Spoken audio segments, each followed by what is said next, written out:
All right, team, our MDMC warm-up includes 5 parts. We've got a lunge matrix, we've got a leg swing matrix, we're gonna take it into SFT squats, dropping it down prone in a quadruped position for some body drives, and then finishing with a core initial, medium, and end range of motion warm-up.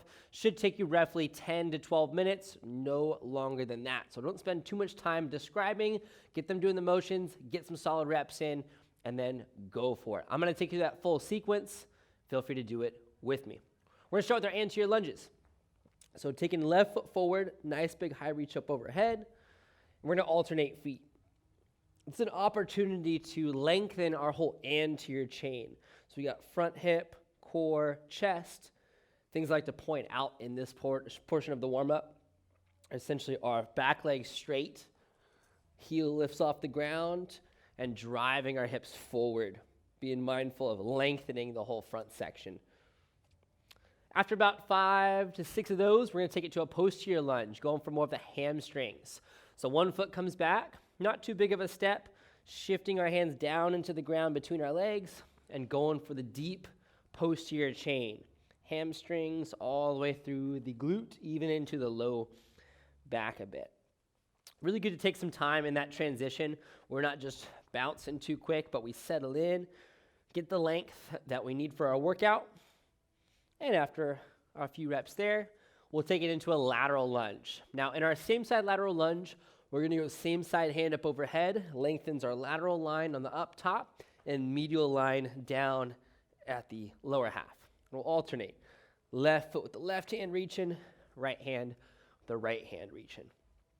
At this point in the warm-up, great to start to increase the pace a little bit, even adding a little bit of impact as an option. So we can add a little shuffle step, a little bounce step to the right and to the left. We're loading up the adductors. Good opportunity to let your athletes know where we're going in terms of the feel once you've given them the action. From here, we take it to an opposite side lateral step. So right foot comes across, left hand goes high, right hand can go low.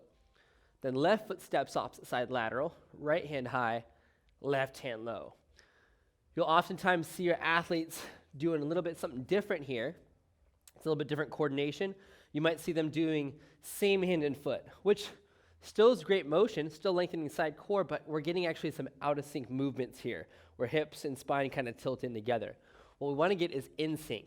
Step across and lean. So our hips are sliding and our thoracic spine is working with the hips in the same direction.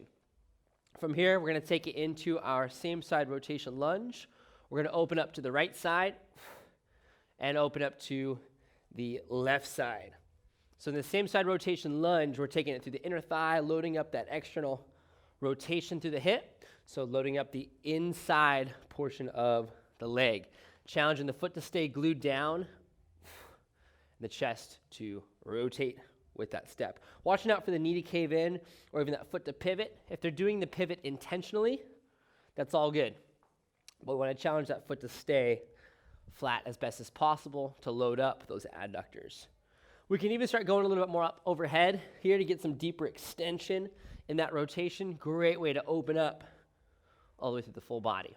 Last ones here are the opposite side rotation. So right foot's gonna come across, back foot stays flat, and we'll rotate about chest height to start, being mindful to keep the back leg straight and let the torso rotate. We can take this into the posterior chain a bit more and posterior diagonal by starting to reach our opposite side hand down towards that pec heel as we rotate. So rotate and dropping in. After you finish this, now we're taking it to a single leg swing matrix. So 1 foot single leg balance, we can start with a toe tap, forward and back, and gradually work our way to a hover. This is starting to build some ankle stability, priming the foot tissue, ankle tissue, calf tissue, all the way up into our hip. Not just the foot, but the hip as well. Then we got side to side, same leg, starting with that tap, hips shift away, upper body leans opposite the foot to counterbalance, and arms can even start to swing as well. And then take it into rotation. Open, close it down.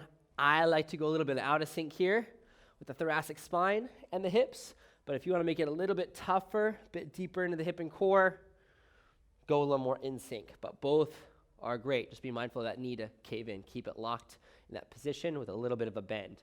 Same thing other leg, yeah, forward and back, reaching or tapping. And great to add some arms in here, get creative with it as a coach.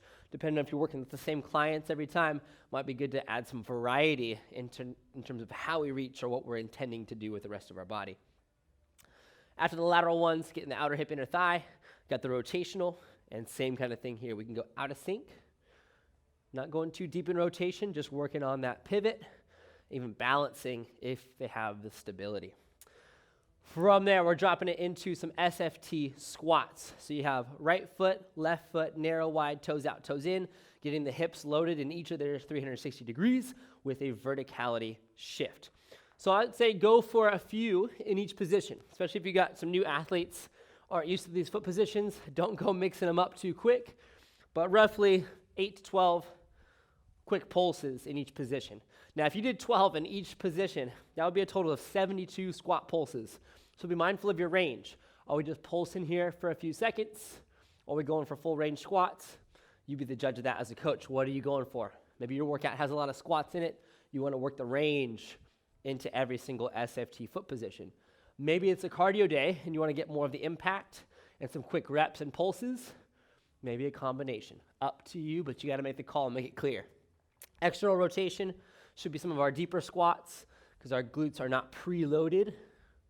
And then as we go internal rotation, probably a little bit smaller squat because now we're preloaded our hips in internal rotation, limits some of our range. Perfect. From there, we're going to go into our quadruped position.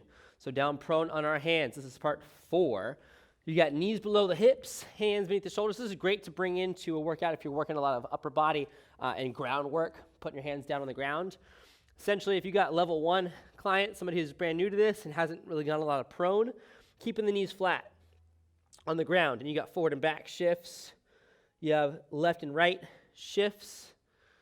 And you have circle shifts. Now, to tweak this one up a little bit, an opportunity for your athletes to hit another level is to lift the knees up, body drive back and forward. And we're taking our time in this transition to prime the hands, prime the wrists, prime the shoulders, forward and back, left and right. Feel the weight shift between the hands, and then circles. Think clockwise and counterclockwise, a combination of those two that we just did. You might not want to spend too much time down here, especially if the workout does have a lot of prone in it. They're going to pop on up, grab onto a weight somewhere around 5 to 10 pounds. Always go a little bit heavier. We're going to go through what we call our core IME swing warm-up. So initial range, medium range, and end range. We'll grab that weight, hold a nice athletic position squat, and we'll rotate initial range. I shoot for somewhere around 6 reps in each initial. Go medium range with your elbows a bit more extended, starting to add a pivot, and then full range all the way out to the sides. Make sure that we're not over-rotating, but we're controlling that deceleration and acceleration both ways. We got our diagonals from here. Right hip to left shoulder, quick and small. That's your initial range. Then go knee to head height. There's your medium range. And then from there, going into your full range, below the knee overhead. And I say 6, but sometimes I hit a couple small, couple medium, and then a lot of end range. Other days, switch it up. It's good to be strong in all ranges. Go ahead and switch sides. Hip to shoulder. Quick pop. A little bit deeper from knee to head height. And then we go full range, below the knee, up and over the head. Great to have a dumbbell, a viper, sandbag, medicine ball, whatever they can hold on to for those swings. Last bit is a little bit more focused on the hip hinge. You got wide feet, toes out, swinging down from same thing, about hip to head height. Get a little bit deeper below the knee to just up over the head. And then we'll work into our full range, down to the ground, up into full extension, coming through with the hips.